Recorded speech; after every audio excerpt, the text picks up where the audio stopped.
Everything would have gone perfectly splendidly on Will and Tessa Herondale's honeymoon if it hadn't been for Ragnar Fell's wedding present.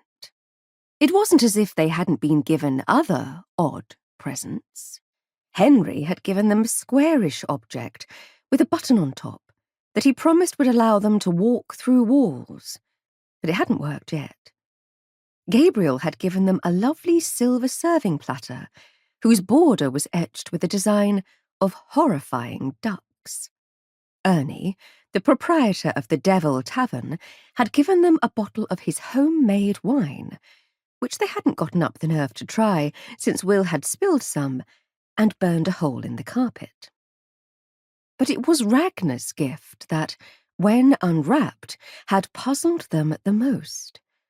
It was a beautiful crystal globe, delicate as a soap bubble, with what looked like green smoke swirling inside it. "Very nice," Tessa had said, a bit bemused, and Ragnar, who had come by a day after the wedding expressly to deliver the present, had explained that it was an encapsulated wish. "Smash the glass and make a wish, and the wish will come true," he said, sounding pleased with himself. "Any wish?" Will had asked, his dark eyebrows sharpening into peaks above his eyes. "Well, not any wish," Ragnar had said grumpily. "A wish that is within reason. Do not make wishes that meddle with life and death. That never goes well." "What if it wasn't life and death?" Will persisted.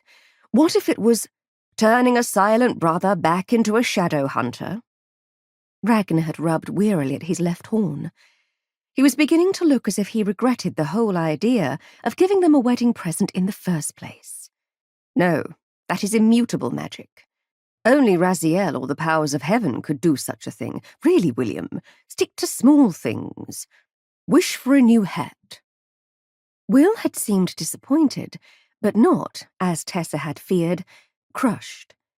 He was beginning to accept that certain things could not be changed. She recalled the Will she had met at first, who had seemed at war with everyone and everything in his life, and was glad he had learned to sometimes put down his arms, though he would always battle against injustice and unfairness, and for that, Tessa loved him all the more. On the train to Paris, they had talked over what they might wish for. Riches. They were already comfortable and did not need anything more. For someone they loved to be happy. But everyone was happy. Will said they should wish for a wonderful honeymoon, and Tessa thought they should save the wish in case of emergency. So they arrived in Paris without having used the globe at all. Will had booked them a large suite at the Hôtel Maurice on Rue de Rivoli. It was the sort of place that catered to British tourists who wished to have all the comforts of home, meaning English breakfasts, a smoking room, and discreet servants.